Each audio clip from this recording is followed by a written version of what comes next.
Hakiki yüreğim var. Kaya. Ama pul ver şunun olsun. Kerpiç alıp elini romanmış bana hocam. Elini tartalımda niye yaman da dövüyor. Oturun yan yüreğim ağrı. İşte o katrak. Oturun yan yüreğim ağrıdı. Kaya. O kerpiçe buracak oldu. Ha inin bir doğulap yani kerpiç alından var. Nervi yamazdı. Elini attın. Vurdum yere kerpiç var. İki öyle oldu. Şunlar nervim yaman beni.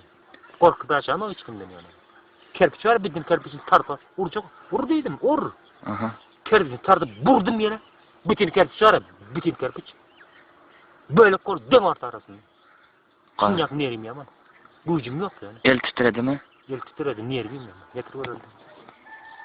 Yo anten aktaralım. Han getir bir gör var alsın yine. Dur. Anten sikem baba canı. Uğrar nerede on? Anı vurgen sen. Uç görecek mi? Ursmak olma yüreğim ağrı. Uç görecek mi? Yüreğim ağrıya diyen mi? Elin bağırdın anda yüreğin ağrıyor. Sen Aldı sen yüreğin ağrıyor. yürek ağrıya.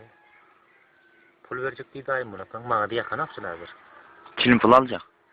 Öz verecek or verdiydi. Ya bizim koyundan bir erkeği gelecek.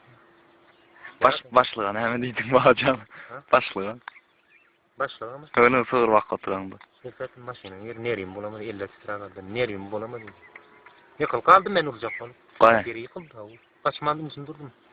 Nereyim bozma halime maşine girdiydim. Gördüğüm hiç kim. Nereyim bozmadan maşine girdiydim. Neri çıdamaya gir maşine girdiydim. Kendini korkup yaşama on taraf gir. Girkitizim çıkar. Ne ama sığırın çıkar diye mi? Sığırın bakma. Yer diye çağıl aldı. Nerim yaman. O yerine çağıldı. Çağıl yerine koy nerim var. Vuracak kalp yakıl. Sığılan o çöle haydi değil. Haydacak. Gecesin. Bir maşinine dedim. Bir kitle lökkesini. Adrak kaçmandırdım. Çağıl yerinde koydurdum. Çağıl alıp yerde küçük çağıl olamam ben yancık. Bir etçeği bir kistadım bolmaya degen ben ama. Evet bir yerde çağıl olur. Kaçmanın çağıl koydu. Maşinine yer nerim bozmadı. Elin böğütten olsan korkardı.